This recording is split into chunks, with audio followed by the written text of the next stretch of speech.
In today's video, we have some more signings to discuss regarding the San Jose Sharks and the Florida Panthers, and we have a few more offseason rumors I want to take a look at concerning the Maple Leafs and Sabres. We'll jump into the latest news coming up next.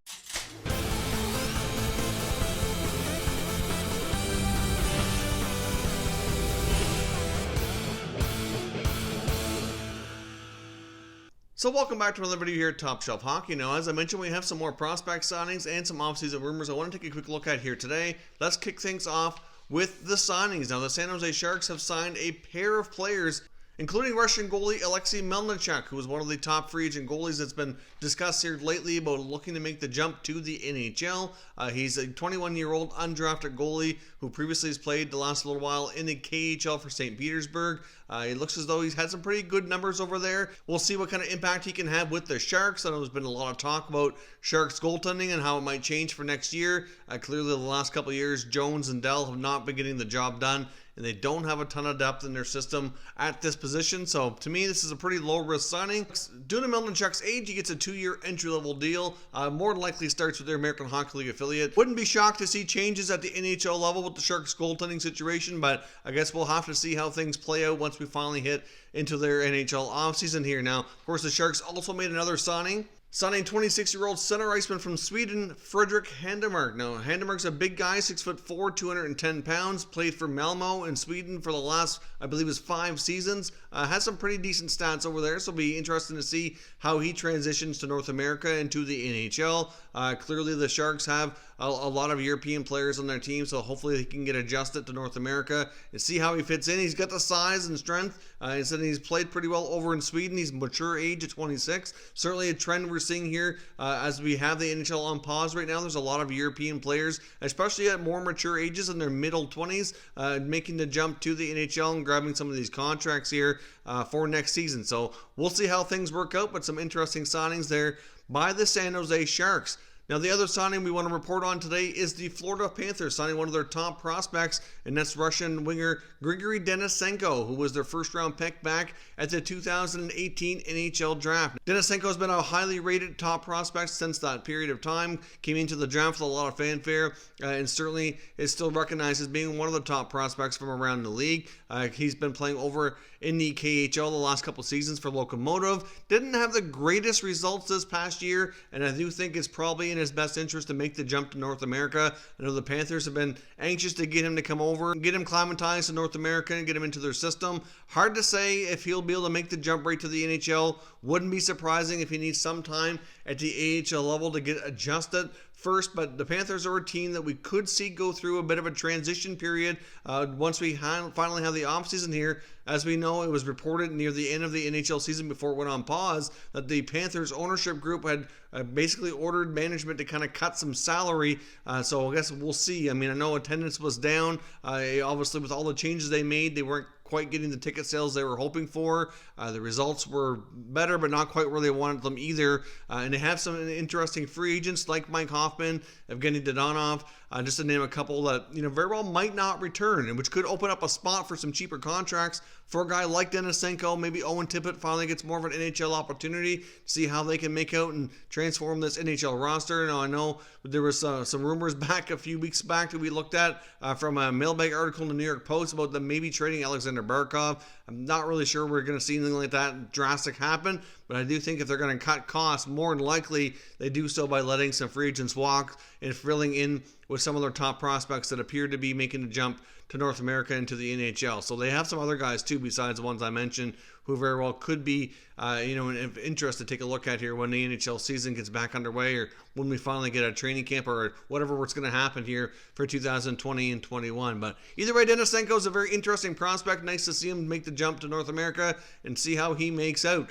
Now, as I mentioned, I have some offseason rumors I want to take a look at here as well. There was an article from The Athletic discussing the Buffalo Sabres. Of course, the Sabres are a team that basically seems to be rebuilding for a long time. The last couple of seasons have had better starts, and obviously there was a lot of hope they could be a playoff team, but as the year went on, they certainly kind of fell down the wayside and are still not really all that close, and they still have a lot of pieces I think that they're missing to kind of get there to be anywhere near a playoff contender on a regular basis, and to be like a cup contender. There's still a lot of things missing for that to be accomplished. They do have some good pieces there, like Dahlin, Eichel, and a few others, but clearly lots to go around. Now, this is going to be an interesting offseason in my opinion. Of course, Jason Botterill's got a lot of work to do. The Sabres have a ton of free agents. They have, I think it's like 10 or 11 UFAs, and they have several restricted free agents as well. They've also have a lot of money committed to other contracts, so considering where they're at with their rebuild, they really don't have a ton of cap flexibility, and as it stands already, they already have a cap overage due to some bonus payouts that's going to count against next year's cap, which is going to limit what they can spend, and if the NHL resumes its season, it's possible that number could grow for what their overage is going to be, because Rasmus Dahlin is really close to hitting some other bonuses. I know there was one, I think he needs like 2 assists to get another bonus, which is going to add a couple $100,000 more to what they owe him, which will count as an overage as well as a performance bonus. So that number that they can spend for next year very well could shrink down even more, and with all these pending UFAs and RFAs, it's certainly questionable on what this team will look like next year. I know with the RFA group, there's many of them that they're going to want to retain, and they're going to need some raises, like Sam Reinhart, for example, already did a bridge deal. He's likely going to be looking for longer term with a good raise. Victor Olofsson finally broke through last year, was a good solid campaign as a rookie for them. So he's clearly going to be needing a new deal. He's certainly earned himself a good substantial raise. You get Brandon Montour in the back end, who's been a pretty solid acquisition. He needs a new deal. You've got other guys as well, like Curtis Lazar. I mean, he probably gets a small deal if he retains with the Buffalo Sabres. You've got goaltender Linus Ullmark needs a new deal. You've got Dominic Cahoon. So there's going to be a lot of money eaten away by a lot of their RFAs for what cap space they do have available. And then turning to the UFAs, I think it's quite possible that many of them just are not going to be able to return. They're going to have to fill some gaps here with some cheaper contracts. So we're going to see probably the likes of guys like Jimmy Vesey, maybe Gergensons, maybe Wayne Simmons, maybe Casey Nelson on the back end. A lot of these guys likely don't return, which probably isn't the worst thing in the world anyway. In most cases, I think the Sabres can make some upgrades on some cheaper deals anyways and kind of build around what they have. But there's certainly going to be a team that might be interesting to watch if they are able to do compliance buyouts once the NHL season gets resumed and once everything is sorted out here after the COVID-19 health crisis hopefully comes to an end. And hopefully 2020, 2021 can be somewhat of a normal season, but it's likely not going to be. Hard to say how that's all going to play out. But if teams are given a compliance buyout due to everything going on in the work stoppage, I would not be surprised to see them look to a guy like Kyle Okposo. Maybe even Jeff Skinner. Wouldn't completely rule it out. I mean, at the same time, he's got a lot of years left on that deal, and Skinner likely would have a better chance at rebounding at this point than I think the Okposo deal would. He still has a couple of years left at $6 million. Might not count against the cap. They still have to pay him a big chunk of the contract to not play for them. So Skinner likely would not be the buyout candidate. More likely Okposo would be the more ideal one from that perspective. But the Sabres are going to be a very interesting team to watch. Could look very different next year. And I think a lot of the UFAs are going to be trying to find other homes if they can get contracts, that is, with other NHL organizations. And the RFAs that they do have as well, going to be some interesting contracts to keep your eye on. If NHL season can get back playing again, then Rasmus Dahlin could end up costing them a little bit more money on the overage here with the performance bonuses and give them even less money to spend for next season. Now, of course, as well as I mentioned, I want to touch on the Toronto Maple Leafs. Of course, we just announced the signing yesterday with Mikko Lehtonen, the top free agent defenseman from the KHL for European hockey. Clearly a nice addition by the Maple Leafs, pretty low risk, 1-year deal. Comes in.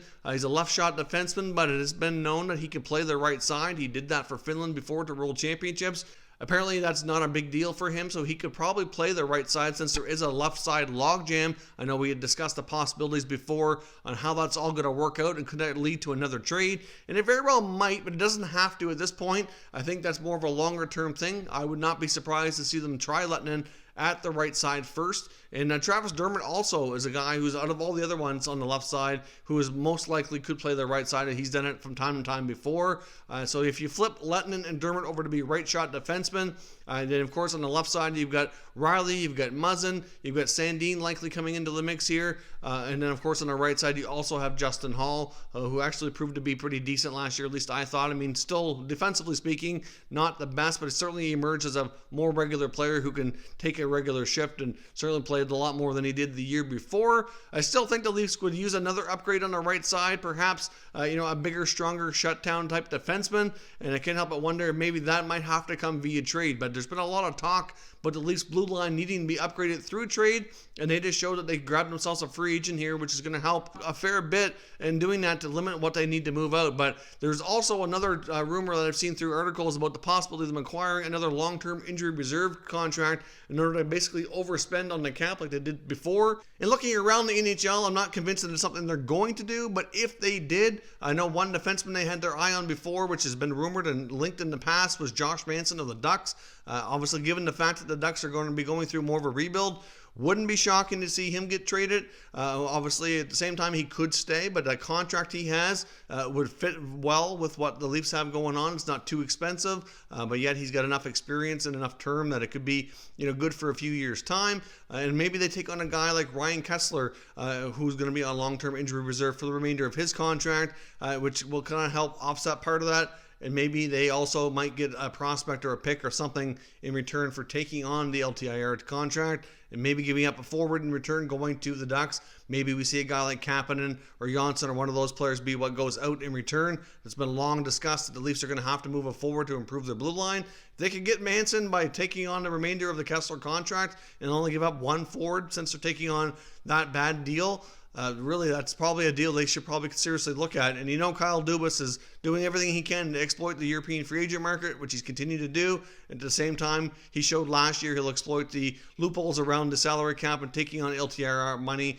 and kind of flexing their financial muscle in order to improve his hockey club. So wouldn't be shocking if they go down that type of road as well. But I do think that their blue line is coming a little bit more clear with the signing of Lettinen, but they do have a little bit more work to do. But the left side logjam might not be as bad if he can play on the right side, which many have indicated is certainly a possibility. So, of course, as always, we'll know your thoughts on everything discussed here today, so let me know your comments down below and we can discuss further. If you're new to the channel, consider subscribing and turning on your notifications so you don't miss any future content, and give this video a thumbs up if you enjoyed it. I'd appreciate it if you did. As always, thank you for watching, and I will catch you next time.